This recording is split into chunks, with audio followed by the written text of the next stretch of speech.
Bom dia, pessoas livres.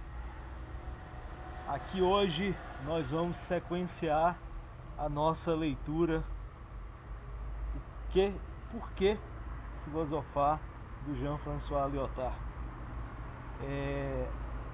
Essa é uma leitura que a gente tem feito mais pausadamente por conta dessa dificuldade, né, de alguns entendimentos e dos temas, né, que o Lyotard traz para explicar por que filosofar. São mais delicados, são mais perigosos também, até porque lidar com a filosofia, eu quero dizer, é perigoso. E aí, na nossa leitura anterior, a gente ouviu, né, uma pequena parte do banquete, em que nós vimos como se deu o nascimento de Eros, né, como se deu a sua geração. E aí eu fiz alguns comentários, né, como eu disse, comentários meus que não eram do Lyotard, e que nós faríamos depois a leitura, a interpretação do que o Lyotard tem a nos dizer, né, desse relato, né, do nascimento, do surgimento de Eros.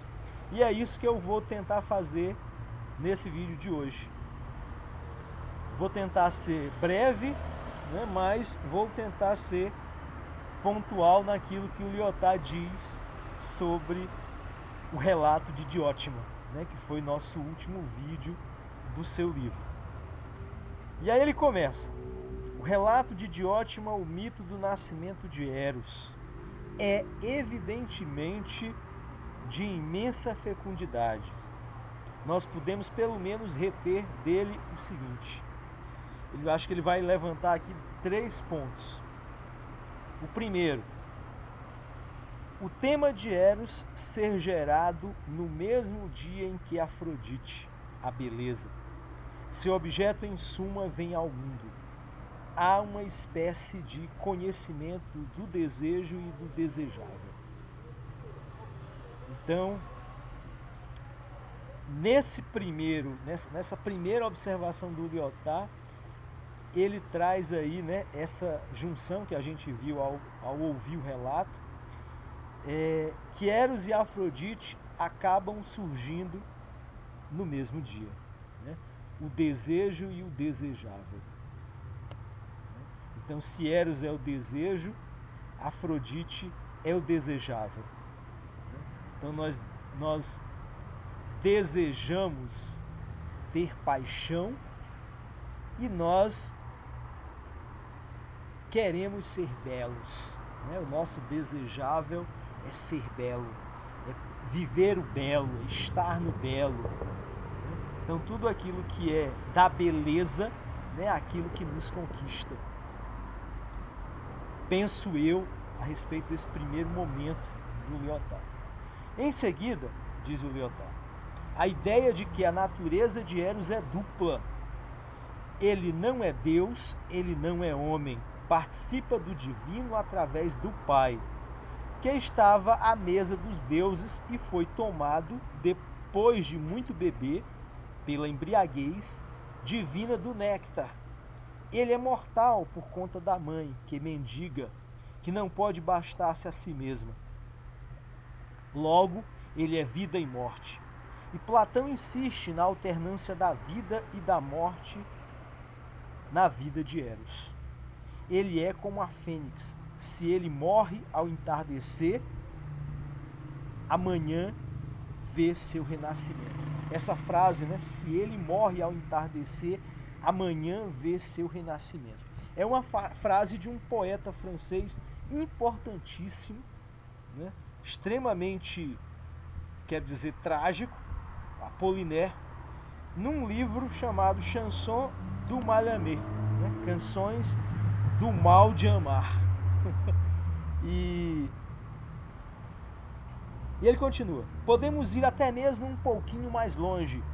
é por ser indigente que o desejo tem de ser engenhoso, ao passo que suas descobertas acabam sempre dando em nada.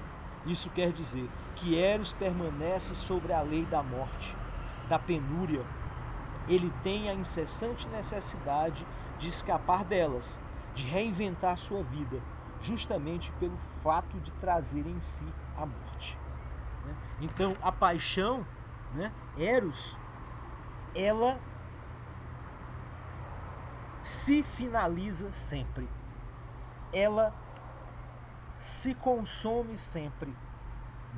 Por quê? Como diz o Lyotard, porque ela é gerada, ela é conduzida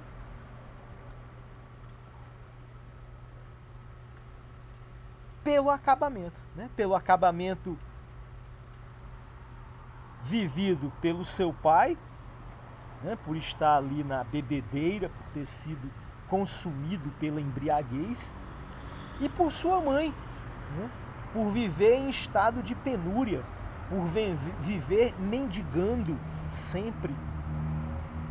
Então, duas situações que nos levam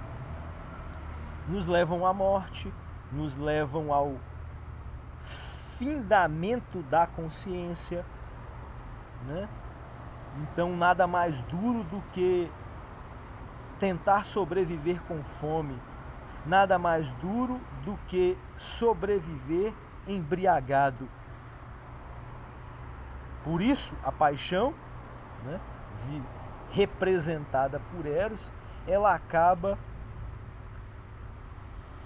se finalizando, se consumindo. Mas ela quer sempre retomar, porque ela é um Deus. Ele é um Deus, Eros. Finalmente, o desejo é homem e mulher. Eros é homem e mulher, ao mesmo tempo em que é vida e morte. Isso quer dizer que no texto de Platão, o par contrastado vida-morte é, pelo menos em certa medida, identificado com o par contrastado macho e fêmea. O pai de Eros simboliza aquilo que, no desejo, aproxima o amor de seu objeto. A reunião deles, ao passo que sua mãe, a indigência, encarna aquilo que os mantém à distância.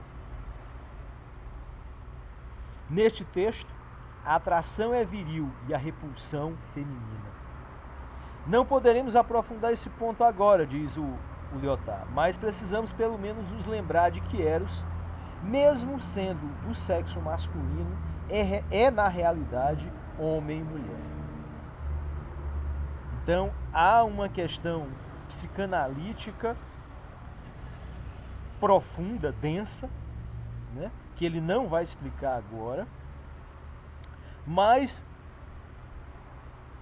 que a gente fique com uma marca entre nós a respeito desse tema, ou a respeito desse conceito de paixão, esse conceito trazido por Eros. Ele participa do universo masculino e do universo feminino. Ele é homem e ele é mulher. E o que fica aí para nós é essa tensão entre ser viril por um lado e ser repulsão por outro. E a paixão morre justamente porque ela é viril, mas ela é repulsa, penso eu. Em Comunicação, a Sociedade Francesa Psicanalítica, diz o Lyotard, Sergi Leclerc, discípulo do Dr. Jacques Lacan, é assim que ele coloca, caracterizava o sintoma da histeria pela pergunta informulada: sou homem ou sou mulher? Ao passo que, segundo ele, o sintoma da obsessão consistiria na pergunta: estou morto ou estou vivo? Uma pergunta também do Sergi Leclerc. Encontramos assim, na moderna interpretação das neuroses, a mesma e dupla ambiguidade que de ótima escruta em Eros. A ambiguidade da vida, a ambiguidade do sexo. A doença atua sobre essa incerteza como um revelador. O doente não chega a se classificar aqui ou ali, a se situar na vida ou na morte, na virilidade ou na feminidade. E a revelação que a doença nos traz não apenas nos administra a prova da atualidade de Platão, não apenas manifesta em que medida a pesquisa freudiana faz eco aos problemas centrais da filosofia. Ela nos permite entender que o sim e o não, que o par contrastado, como diz Leclerc, par cujos polos se distanciam na neurose, rege nossa vida. E não apenas nossa vida amorosa, que mesmo quando estamos no lugar das coisas, de nós mesmos, dos outros, do tempo ou da fala, seu inverso não cessa de estar presente em nós. Abre aspas. Toda relação com a presença se realiza contra o pano de fundo de ausência. Fecha aspas. Jacques Lacan. Dessa forma, o desejo que contém essencialmente essa oposição em sua conjunção é nosso mestre. Voltamos, de certo modo, à discussão que nós abrimos há 3 vídeos atrás desse livro Por que Filosofar? A questão da presença-ausência. A questão daquilo que nos falta, quando lidamos com a questão do desejo, quando lidamos com a questão da paixão, e aí os dois estão em pé de igualdade. Desejar e apaixonar-se leva-nos quase que exclusivamente à neurose do findamento, da morte. A paixão sempre se extermina, ela sempre acaba, ela sempre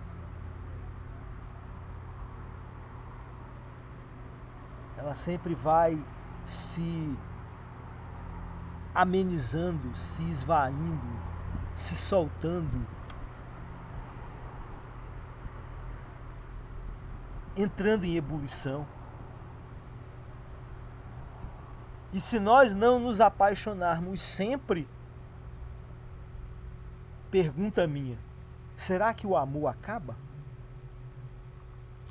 O amor entre casais, o amor entre objetos, o amor entre coisas, o amor entre a beleza. Uma questão a ser explorada. Existe um livro chamado Lacan e a Filosofia, do Alan Juranville. Eu não digo que nós poderemos ler aqui, porque o livro é muito grande, muito intenso, mas eu acho que é um livro que de repente vale a pena a gente abrir algumas páginas. Eu penso agora que num futuro próximo eu vou pegar a leitura que eu fiz desse livro e trazer vários pontos a respeito, inclusive, dessas questões que eu acabei de colocar. Bom, por hoje nós vamos finalizar sabendo que as próximas questões a serem resolvidas pelo Lyotard são as seguintes. Temos ainda de nos perguntar o que é que devemos entender por desejo. Do que é que nós falamos quando falamos dele, do desejo? Essas são as 2 questões que o Lyotard vai resolver na próxima leitura. Espero que o desejo permaneça em nós e que nós consigamos, dia após dia, vê-lo morrer e vê-lo renascer. Para que assim a gente possa fazer fluir o amor que nós temos pela vida, pelas pessoas, pelas coisas, pelos lugares, por tudo que nos move dia após dia. Como simplesmente andar nesses lugares de natureza, esses lugares lindos, rodopiar por aí, Esse é um desejo, né? Esse é um desejo bonito e precioso, né? Amar todas as coisas. Forte abraço, pessoas livres. Nos encontramos na próxima leitura. Tchau. Não esqueçam, curtam, se inscrevam, comentem. Digam onde vocês estão nesse período que nós podemos descansar. Tchau.